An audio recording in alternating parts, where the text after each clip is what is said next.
Bismillahirrahmanirrahim. Alhamdulillah, assalatu wassalamu ala rasulillah. Bardıq maqtoolor adamны jaratıp, ağa jaşoonu üretip, iman eğelerine jol başçı jana jarık nur kılıp, kümönsüz Kur'an'da düşürgön Allah Taalaga çeksiz maqtoolor bolsun. Alamlarga ırayım kılıp jiberilgen adamlardan çıkan asıl pende çınıgı paygambar Muhammed Mustafa sallallahu aleyhi ve sellem'ga salam dualar bolsun. Biz bugünkü sabagыбыз sırdı açıktoo 12. Tildin apaatlaridan 12'si sırdı açıktoo. Mana uşul boyunca bayan kılabız inşallah. Sırdı biröөлөрдүн sırrın açıktoo, oşol dostordun, tuğandardın akısına kıyanat kılуу degendik. Bul dagы sırdı biröөнүн sırrın saga amanat kılıp айтылган нерсесин башка birөөсүнө айтуу, жеткизүү şeriatta тыюу салынган. Allah'ın elçisi İza haddasar raculul haditha thumma iltafata fahiye amanatun.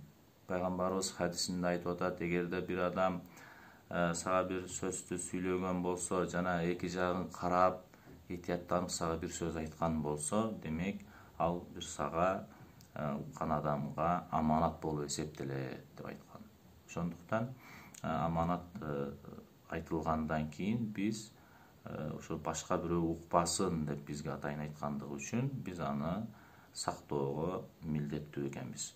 Пайгамбарыбыз хадисинде ал-хадису байнакум аманатун.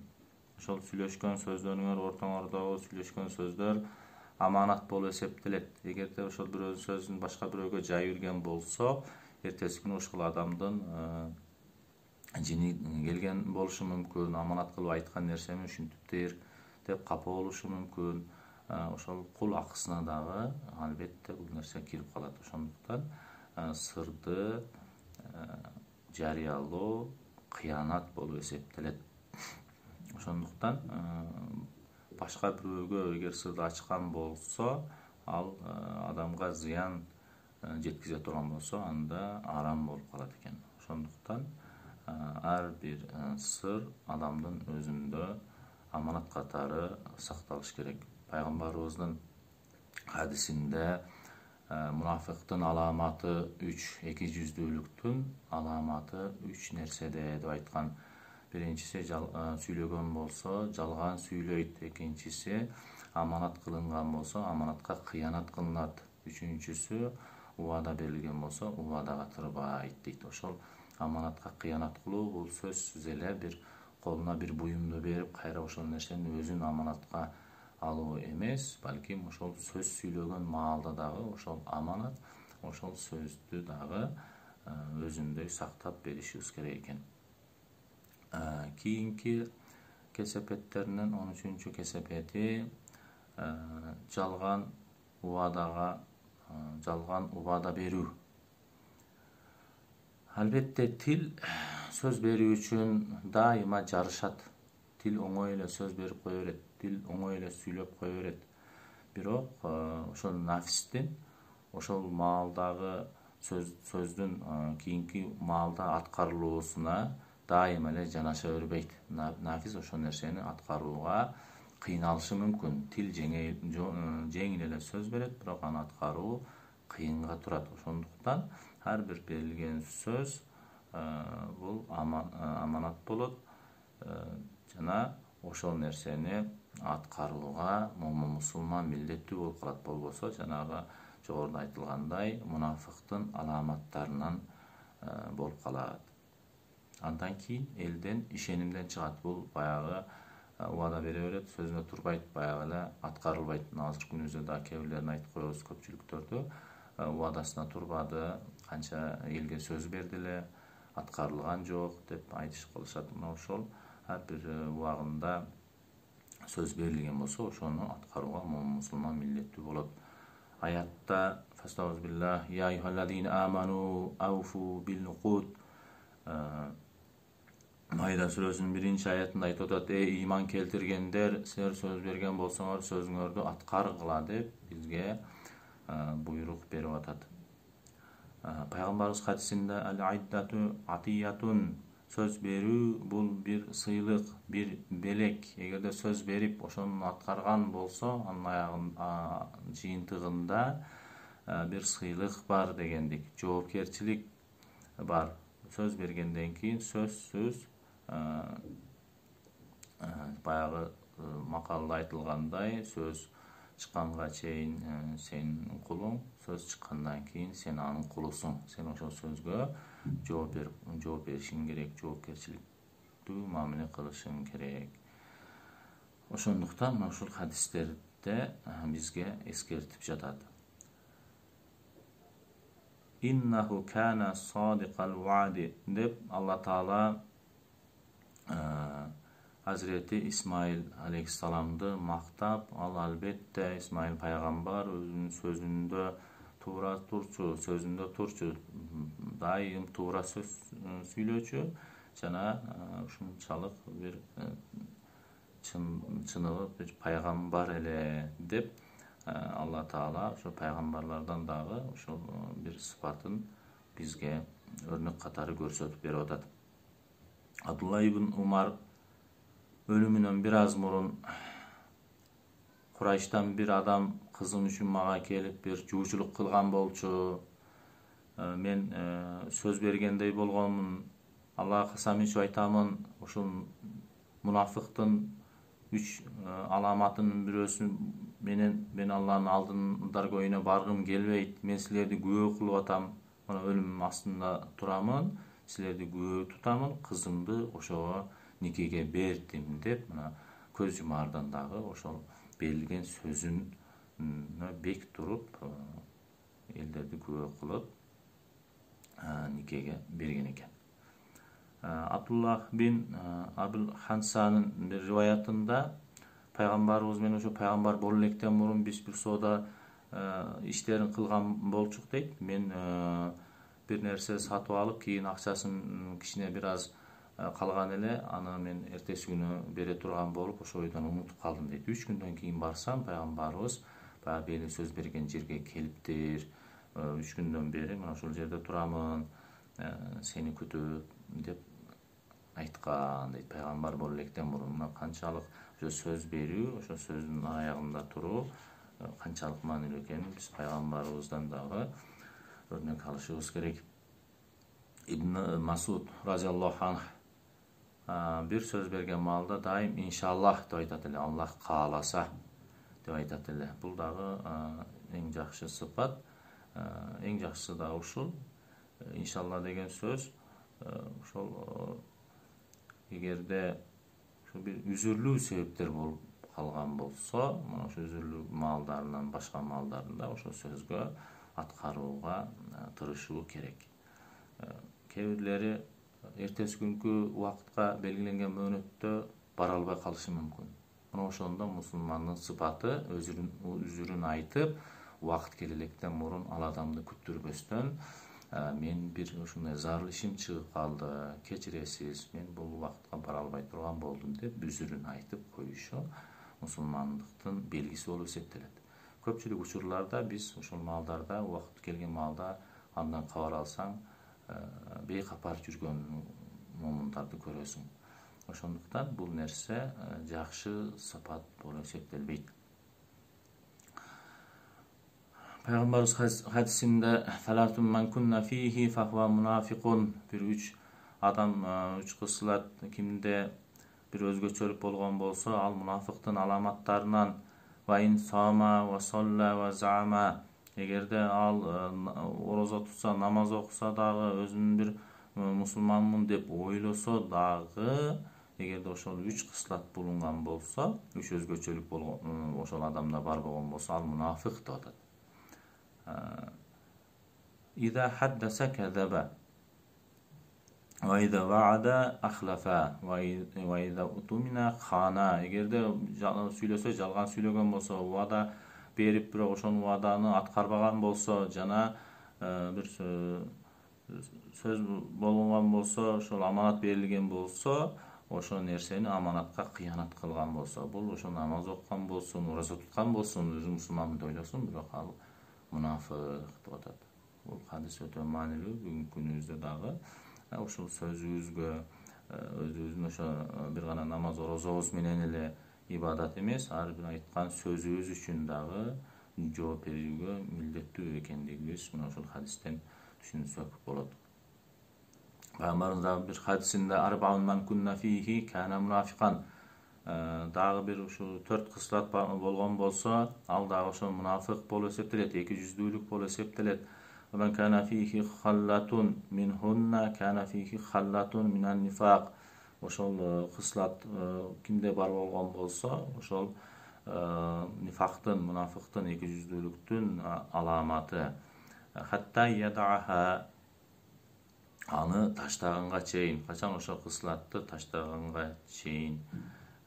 Ида хаддаса кадаба ва ида ваада ахлафа ва ида ахада гадара ва ида хасама фажара.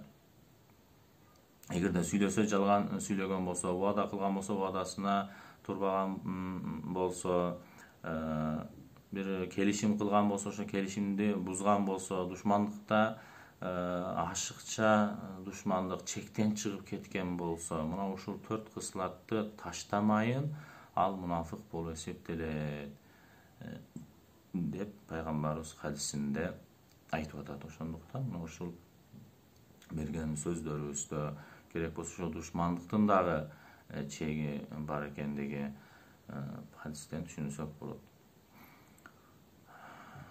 Жана айтып өтүп кеткендей, эгерде ошол сөз бир үзүр себеп болгон болсо, ошол үзүр себептүү ушул нерселерди аткара албаган болсо, анда бул хадистеги нерселерге албетте тиешеси жок. Ошо үзүрүн алдын ала белгилеп, билдирип, кечирим сурап айтып коюш керек. Ойлогон ойду кыстаган турмуш жеңет демекчи. Бул дагы албетте адат абалына келбеш керек. Кээде бир үзүр себептүү болуп калат, оору болуп калат, башка болуп, ошондой маалдардагы нерселер.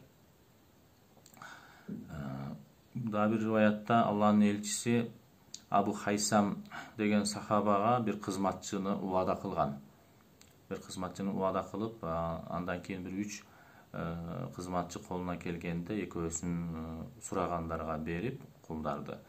Бирөөсү калганда Азирети Фатима энебиз кызы, пайгамбарыбыз кызы атасынан бир кызматчы берүүсүн суранат. Мен колумду карагын, колдорумда издерди карагын, мен ушундай колдорум кабарып кетти, тегирмендин ташын айлантып берип дейт. Ошондо пайгамбарыбыздын жообу Абул Хайсама берген сөзүм эмне болот? Мен Абул Хайсамга бир кызматчы убада бергенмин деп, ошол колундагы ошол алсыз колу менен тегирмен айланткан колун көрүп туруп, бирок ошол сөз бергенди жогору койду. Мындайча айтканда, ошо Абул Хайсамга беремин деп кызына ал кызматчыны берген жок. Бул жерден дагы биз пайгамбарыбыздан үлгү алышыбыз керек. Өзүнүн кызын турса дагы берген сөзүн аткарып атат. Дагы бир Хунайнда Хавазин олжолору бөлүнүп жаткан маалда пайгамбарыбызга мага бир убада берген элең, ошол убадаңды аткаргы дегенде, ооба сен туура сүйлөдүң, каалаган нерсеңи ал деди. Ошондо мен чабаны менен 80 кой каалаймын деди. Анда каалаганыңды алгын, сен керек болсо аз кааладың деп, ошол убадасына тургандыгын, ошол олжодон берип, убадасын аткаргандыгын түшүнсөк болот. 14-чү кесепети жалган сүйлөө, жалган касам ичүү, ант ичүү. Мына ушул тууралуу, бул дагы күнөөлөрдүн эң оору.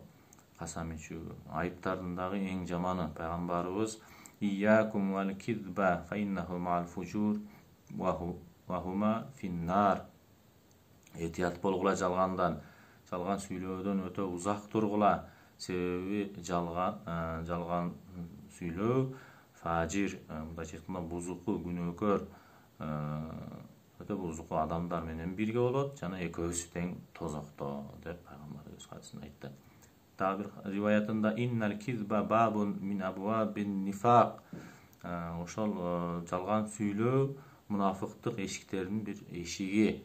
Ошо жана мунафыктын аламаттарынын бирөөсү дегенде, ошо мунафыктык эшиктерин ачат, ушул мунафыктыкка алып барат ошол жалган сүйлөөгө деп пайгамбар өз хадисинде айтып өттү. Дагы бир хадисинде кабрат хиянатан ай юхаддиса ахака хадисан хуа лака бихи мусаддикун ва анта лаху бихи кадибун. Сенин бир тууганыңа сүйлөгөн маалда ошол сөзүңдү сени тастыктап ишенип аткан болсо, сен ага жалган сүйлөөң эң чоң бир кыянат деди. Бир досуң сага ушунчалык ишенет. Сен ар бир сөзүңө ишенет, бирок сен аны жалган сүйлөп атасың ишенет деп. Мына ошол бул эң чоң кыянат деп пайгамбарыбыз хадисинде айтты. Бир убагында пайгамбарыбыз эки соодагер, бирөөсү кой сатып атты эле, бирөөсү алып атат, экөө карганып атат. Валлахи мен мындан кемине бербеймин дейт. Беркиси алып аткан болсо, валлахи сага ушундан көп акча бербеймин деп атты. Бирок кийин пайгамбарыбыз көрдү, бирөөсү аягында сүйлөшүп, койду жетелеп кетип аткан маалында айтты. Ошолордун бирөөсү күнөөкөр болду, бирөөсүнө кафарат важип болду, мындайча айтканда штраф болду, жаза болду деп айтты. Көрдүңүздөрбү, бир соодада, кичинекей жөнөкөй соодада дагы ушундай карганып, Аллага касам ичүү бул дагы туура эмес экендиги, бунун аркасында жазасы бар экендигин белгилеп атат. Азыркы күнүбүздө дагы мына ушундай касам ичкендерге дагы тиешелүү. Алланын элчиси буйурду: "Талатун ла юкаллимухумуллаху яумал кияма". Бир 3 адам бар, ошол адамдар менен Алла Таала кыяматта сүйлөшпөйт. Вала яндуру илейхим, аларга карабайт. Ал-маннан биатиятихи вал мунфиqu sil'atahu bil khalafil fajiri вал мусбилу идараху. Ошол 3 адамга карабайт, 3 адам менен сүйлөшпөйт кыяматта. Алар кимдер? Биринчиси эле ушу кылган ишине коркоо кылгандар, милдет кылгандар. Мен ушуга жардам берип койдум, мен мешитке жардам берип койдум, же бир бечара ушинтип акыбалда ушундай экен, мен ушуга ушунча жардам бердим, же элге мындай кылдым деп жарыя кылуу, аны милдет кылуу, аны коркоо кылган адам. Мына ушул адамдар. Экинчиси мал мүлкүн жалган касам ичип саткандар. Үчүнчүсү болсо текебер болуп кийимдерин менен мындай кымбат кийимдерди кийип текебер болуп көкүрөгүн көтөрүп баскандар, айланып жүргөндөр. Мына ушул 3 адамга Алла Таала ал менен сүйлөшпөйт, аларды карабайт дагы деп пайгамбарыбыз хадисинде айтып атат. Да пайгамбарыбыз хадисинде ман халафа ала яминин бисмин лияқтатиа биха мала мирин муслимин бигайри хаккин лакияллаху азза ва жалла ва ху алейхи газбан. Ким бир акысыз болуп туруп бир мусулмандын малын алуу үчүн касам ичкен болсо, ант ичкен болсо, Алла Таала ага каарданган абалда Алланын алдына барат деди. Ошол акысыз болуп туруп, жалган сүйлөп, ошо касамы менен касам ичип, ошол мусулмандын мал мүлкүн ала турган болсо, жалган сүйлөп, касам ичип ала турган болсо, Алланын алдына каарданган абалда Алла Тааланын алдына барат. Каарданган абалда Алла Таала аны тосуп алат деп пайгамбарыбыз хадисинде айтып атат. Ошондуктан бул Аллага ант ичүү, касам ичүү бул жөнөкөй иштерде эле бизде азыркы күнүбүздөрдө бир оюнчуктай абалга келип калды. Пайгамбарыбыз Муаз бин Жабалга мындай насаат айтты: "Эй Муаз, сага насаат айтамын, Алланын коркуусун, Алладан дайым коркууңду, туура сүйлөөңдү, аманатты убагында аткарууну, сөзүңдө дайым турууну, дайым бирөөлөргө тамак берүүнү жана кичипейил мамиле кылууңду сага сунуш кыламын" деп пайгамбарыбыз өз хадисинде айтты, насаатын айтты. Эми ошол жалган сүйлөөгө кээ бир жерлерде уруксат берилет. Мына ушуларга дагы токтолуп өтөлү. Жалган сүйлөө кээ бир жерлерде эгер зыяны башка бирөөлөргө ушунчалык зыяны жете турган болуп калган болсо, ошол маалдарда шариятта уруксат берилет. Кээ бир жерлерде жалган сүйлөө важип болуп калат. Мисалы, согуш маалдарында ошо душманды алдап жеңиш үчүн мына ошондой маалдарда Аллага уруксат. Бир залым бирөөдү качып кетип аткан, бирөөдү аны өлтүрөм деп кетип аткан болсо, ошонун дарегин билип туруп биз ага айтсак, аны өлтүрүп коюш ыктымалдыгы болсо, ал маалда биз ага жалган сүйлөп башка тарапты көрсөтсөк, мына ушул маалдарда уруксат болот. Тарынгандарды жараштыруу, эрди катындардын ортосун иш кылса, бир адамдардын арасын түзөлтүү үчүн жалган сүйлөөгө уруксат берилет. Ал дагы ошо чеги менен, ошол маалдарды сүйлөө мубах болуп эсептелет. Пайгамбарыбыздын хадисинде жалган сүйлөөнүн баардыгы күнөө болуп эсептелет, бирок ошо мусулманга пайдасы болгон жана ага зыяны тийбеген маалдарда, зыяндан качкан абалдарда, ошо мусулманга пайда болуп зыян тийбей турган маалдарда гана ошо чеги менен жалган сүйлөөгө шариятыбызда уруксат берилет. Убактыбыз дагы болуп калды. Иншаллах кийинки сабактарда көрүшкөнүзгө сак саламат болуңуздар. Ва ахиру дa'wana алхамдулиллахи rabbil alamin.